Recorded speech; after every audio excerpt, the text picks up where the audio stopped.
एक डेमोक्रेटिक देश में स्वतः स्फूर्त आंदोलन यदि इतना बड़ा हो जाए कि वो वहाँ की सरकार को और संसद को घेर करके गिरा दे, ऐसे में जो नेपाल की एक बड़ी आबादी जो भारत में रह रही है, सरकार वचन देती है कि आप अपने देश में अपने घर में सुरक्षित हो, लेकिन जिस देश की सरकार अपनी संसद में ही सुरक्षित ना हो पाए क्राउड से, तो हर मुल्क ये चाहता है कि वो दूसरे मुल्क को इन्फ्लुएंस करे। आज दुनिया का हर साम्राज्य, और आज से नहीं, जब से साम्राज्यों का उदय हुआ है, प्रत्येक साम्राज्य ये चाहता है कि पूरी दुनिया की लैंड पे और पूरी दुनिया के संसाधनों पे उसका कब्जा हो।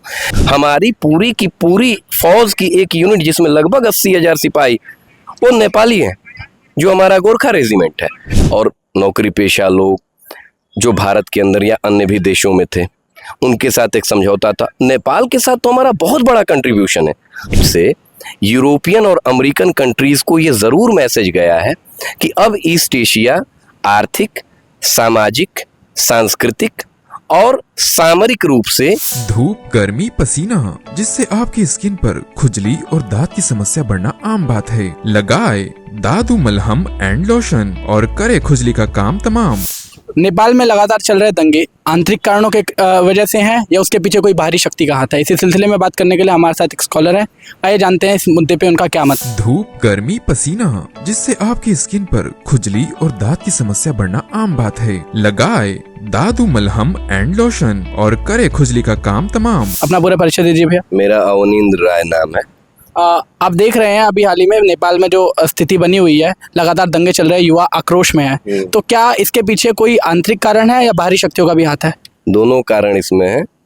युवा आक्रोश में है क्योंकि उनको लग रहा है कि वो मूलभूत सुविधाओं से वंचित किए जा रहे हैं, जबकि पूरी दुनिया जहां टेक्नोलॉजी के युग में जा रही है वहां वो तकनीक का उपयोग नहीं कर पा रहे हैं। इसके अलावा महंगाई, भ्रष्टाचार, बेरोजगारी भी बहुत से मामला है। चूँकि गरीब देश है नेपाल, बहुत सारी डिपेंडेंसी चाइना और इंडिया पे रहती है। अलावा इसके और भी बहुत से देश हैं, ख़ासतौर से अमेरिका तो आजकल पूरी दुनिया में हर देश को इन्फ्लुएंस कर रहा है। तो डिपेंडेंसी होने के कारण ये नहीं कहा जा सकता कि केवल आंतरिक कारण है। निश्चित तौर पे बाहरी कारण होंगे, बाह्य कारण भी होंगे। जब से वहाँ पे मोनार्की ख़त्म हुई, राजतंत्र ख़त्म हुआ है, तब से एक बार कम्युनिस्ट सरकार बनी थी पुष्पकमल दहल प्रचंड जी के नेतृत्व में, तो उस समय भारत से रिश्ते थोड़े उन्होंने सीमित कर लिए, चाइना पे डिपेंडेंसी ज़्यादा रखी। अभी की सरकार जो है वो दोनों तरफ बराबर में चल रही है, लेकिन इनकी भी शुरुआती दौर पे इनकी अभिरुचि चाइना की तरफ ज़्यादा थी। हालांकि ऐसी कोई गुटबाजी नहीं है भारत और चाइना के बीच में, फिर भी चाइना ने इनके एक हिस्से पे कब्जा कर लिया, एक गांव बना दिया। साथ ही वो बहुत सारा इन्वेस्टमेंट भी कर रहा है नेपाल में। कमोबेश भारत भी यही काम करता है। जियोपॉलिटिक्स का वर्तमान जो नज़रिया है, जो नौ उपनिवेशवाद है, वहाँ ये है कि जो छोटे और थोड़े आर्थिक रूप से कमज़ोर देश हैं या सामरिक रूप से कमज़ोर देश हैं, उनको एक तरफ से जो बड़े देश हैं जो उन्हें इन्फ्लुएंस कर सकते हैं उनके संसाधनों के लिए या उनसे अच्छे रिलेशनशिप के लिए, उनको अपनी तरफ मिलाने के लिए वो दो चीज़ों का उपयोग करते हैं। एक तो उन्हें पैसे भी देते हैं, दूसरे उन्हें डरा के भी रखना होता है।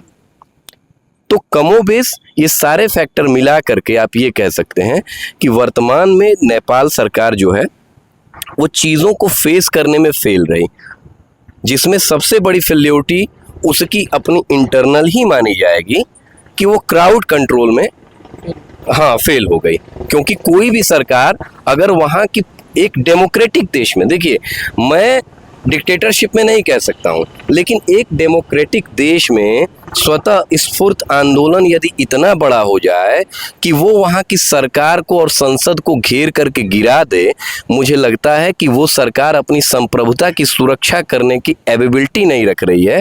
ऐसे में ये माना जाएगा कि उसकी पूरी तरह से फेल्योरिटी है।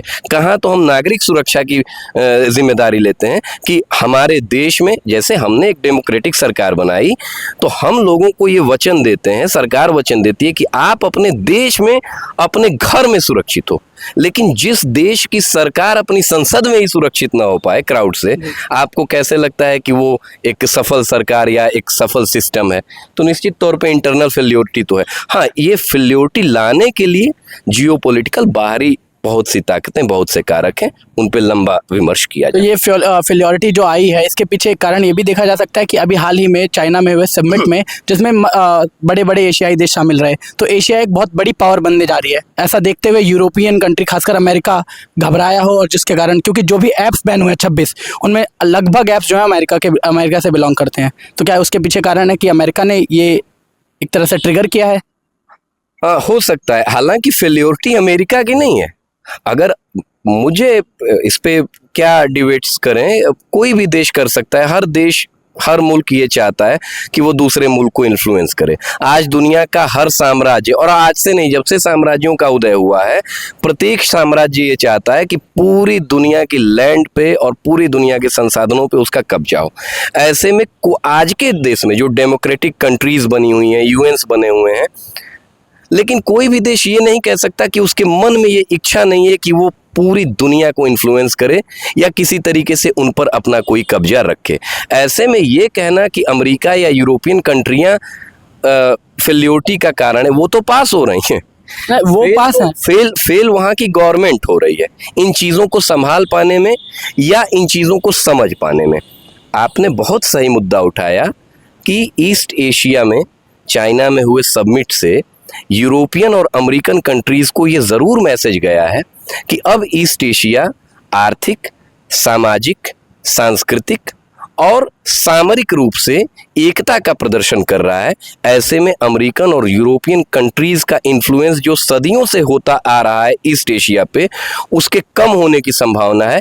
ऐसे में छोटे छोटे देशों को टारगेट करके, वहाँ की डेमोक्रेसी को डैमेज करके, दुनिया में यह विचार पैदा करना कि अभी ईस्ट एशिया में हमारे इन्फ्लुएंस की ज़रूरत है मानवाधिकार या डेमोक्रेटिक अधिकारों के रक्षा के लिए, ऐसा करने की साजिश वो लोग बिल्कुल कर सकते हैं, इससे इनकार नहीं किया जा सकता। आखिरी सवाल, क्या ये जो नेपाल में हुआ दंगा, इसका असर अन्य एशियाई देशों पे भी पड़ेगा? बिल्कुल, इसका असर, सबसे पहले तो इसका असर भारत पे पड़ेगा, क्योंकि आपको प्रत्यक्षता बताएं, हम लोग हिंदू विश्वविद्यालय में बैठे हैं और जैसा बांग्लादेश के साथ हुआ कि बांग्लादेश से कितने सारे स्टूडेंट्स, कॉमर्शियल्स और नौकरी पेशा लोग जो भारत के अंदर या अन्य भी देशों में थे, उनके साथ एक समझौता था। नेपाल के साथ तो हमारा बहुत बड़ा कंट्रीब्यूशन है। हमारी पूरी की पूरी फौज की एक यूनिट, जिसमें लगभग 80,000 सिपाही, वो नेपाली हैं, जो हमारा गोरखा रेजिमेंट है। ऐसे में जो नेपाल की एक बड़ी आबादी जो भारत में रह रही है, जो भारत में रोजगार कर रही है, स्टेब्लिश है, और उनका परिवार नेपाल में रह रहा है, लेकिन वो देश अस्थिर हो चुका है, हिंसा की गर्त में जा चुका है, वहाँ पर जीवन सुरक्षित नहीं है, अधिकार सुरक्षित नहीं है। ऐसे में इस देश में जिन लोगों को हमने रोजगार दे रखा है, जिनकी सुरक्षा और जिनकी लिबर्टी की जिम्मेदारी भी हमारी है, उनकी चिंता करना भारत या आसपास के किसी भी देश की जिम्मेदारी होगी। ऐसे बहुत से छोटे भारत के कितने ही व्यापारियों के नेपाल में व्यापार हैं, वहाँ से कितना यहाँ व्यापार होता है। ऐसे में अगर किसी देश की व्यवस्था प्रभावित होती है तो निश्चित तौर पे आसपास के देश, और वो भी खास तौर से भारत जैसा देश जिसके उससे बहुत पुराने और बहुत गहरे संबंध हैं, उसको उससे प्रभावित होना स्वाभाविक है। ये भारत सरकार के लिए भी गहरी चिंता का विषय है और मुझे लगता है कि सरकार इस पर गहरे तौर पर चिंतन कर भी रही होगी। बहुत बहुत धन्यवाद। मैं प्रशांत दुबे, आप देख रहे हैं न्यूज़ राष्ट्र।